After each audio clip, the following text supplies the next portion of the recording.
ప్రార్థనలు ఆలకించే దేవునికి మహిమ కలుగునుగాక. ప్రియ స్నేహితులందరికీ దివ్య వాక్యోదయం. ఈనాటి పాఠ్యభాగము దానియేలు 9:3. అంతట నేను గోనెపట్ట కట్టుకొని ధూళి తలపైన వేసుకొని ఉపవాసముండి ప్రార్థన విజ్ఞాపనలు చేయుటకై ప్రభువగు దేవుని ఎదుట నా మనస్సును నిబ్బరము చేసుకొంటిని. మన హృదయాలు అంతకంతకు ఎలా కఠినమవుతూ ఉన్నాయో నేను చూడగలుగుతూ ఉన్నాను.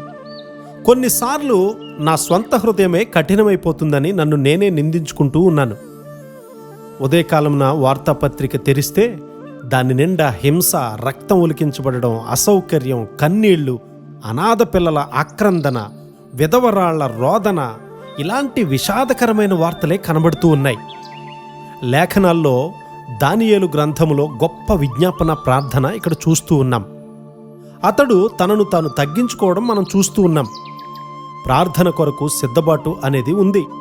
దానియేలు గారి విషయానికి వస్తే అతడు తన దేశము యొక్క పాపమును గూర్చి ప్రార్థన చేస్తూ ఉన్నాడు. మనము మన దేశం కొరకు ప్రార్థన చేయలేదంటే మనలో ఏదో గొప్ప పొరపాటు ఉందన్నమాట. జాలి అనేది ప్రార్థన చేయదు, కానీ కనికరం అనేది ప్రార్థన చేస్తుంది. ప్రార్థనలో నుండి ప్రేమ వస్తుంది. జనసమూహములను చూసినప్పుడు ప్రభువైన యేసుక్రీస్తు వారు కనికరపడ్డారు. మన చుట్టూ వీధులలో, దుకాణాల దగ్గర, రైల్వే స్టేషన్లలో, బస్టాండ్లలో మనము జనసమూహాలను చూస్తూ ఉంటాము. కానీ నీ హృదయము కఠినంగాను సున్నితత్వము లేనిదిగాను ఉన్నట్లయితే నరకపు అంచులలో ఉన్న వారి స్థానంలోనికి వెళ్ళి వారిని కాపాడాలని నీవెప్పుడూ కూడా నేర్చుకోవు. వేదనతో నింపబడినటువంటి హృదయాలు, విరిగిన కుటుంబాలు అనేకమైనవి ఉన్నాయి. ఆదరణ అంటే ఏంటో తెలియనటువంటి దుఃఖపూరితులైన పిల్లలు ఎంతోమంది ఉన్నారు. అయినప్పటికీ ఏ విధంగా మనం క్రైస్తవులమని పిలుచుకుంటున్నాము?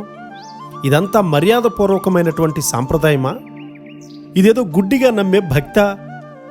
నిజంగా మనం బాధ్యత కలిగి ఉన్నామా? నిజమైన ఆతృత మనలో ఉందా? నిజంగా మనం ప్రార్థన చేస్తూ ఉన్నామా? దేవుని సన్నిధిలో రాత్రి నిలుచున్న వారిని గూర్చి కీర్తనాకారుడు చెప్తూ ఉన్నాడు, యెహోవా సేవకులారా, యెహోవా మందిరములో రాత్రి నిలుచుండు వారులారా, మీరందరూ యెహోవాను సన్నుతించుడి. కీర్తన 134:1.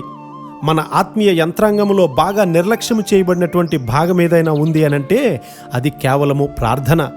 అందువల్లే అనేక మంది క్రైస్తవులు వారి యొక్క ఆఫీసుల్లో, కాలేజీల్లో, వారి ఇళ్లల్లో గాలిపోయిన టైర్ల వలె కనబడుతూ ఉన్నారు.